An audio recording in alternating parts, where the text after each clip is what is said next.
स्वातंत्र्य सैनिकांच्या चित्रातून दिल्या प्रजासत्ताक दिनाच्या अनोख्या शुभेच्छा. सार्थक ढोले यांचे देशप्रेमी कलागुणांचे दर्शन. शेगाव तालुका भारतीय जनता पक्षाचे तालुकाध्यक्ष राजेंद्र अशोकराव ढोले यांचा सुपुत्र सार्थक राजेंद्र ढोले हा FM काशलानी स्कूल शेगाव येथे इयत्ता 5वीचा विद्यार्थी असून कोणत्याही प्रकारचे पेंटिंगचे औपचारिक प्रशिक्षण न घेता त्याने आपल्या कलागुणातून देशप्रेमाचे अनोखे दर्शन घडवले आहे. प्रजासत्ताक दिनाच्या पार्श्वभूमीवर सार्थक ढोले यांनी स्वातंत्र्य सैनिकांचे प्रभावी चित्र रेखाटून देशवासियांना अनोख्या शुभेच्छा दिल्या. त्यांच्या चित्रामध्ये स्वातंत्र्य सैनिकांच्या त्याग, बलिदान आणि देशप्रेमाची भावना अत्यंत प्रभावीपणे साकारण्यात आली आहे. तिरंग्याच्या रंगसंगतीतून साकारलेले हे चित्र पाहून सर्वत्र कौतुकाची भावना व्यक्त होत आहे.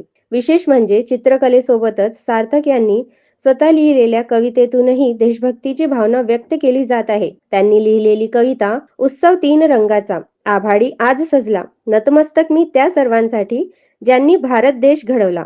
या कवितेतून आणि चित्रातून सार्थक यांनी स्वतंत्र सैनिकांप्रती कृतज्ञता व्यक्त करत देशप्रेमाचा संदेश दिला आहे. लहान वयातच अशा प्रकारचे कलागुण आणि देशभक्तीची जाणीव समाजासाठी प्रेरणादायी ठरत आहे. त्यांच्या या उपक्रमाबद्दल शाळा प्रशासन, शिक्षकवृंद, पालक तसेच नागरिकांकडून सार्थक ढोले यांचे अभिनंदन करण्यात येत असून त्यांच्या पुढील वाटचालीसाठी शुभेच्छांचा वर्षाव होत आहे. युवा क्रांती न्यूज, शेगाव.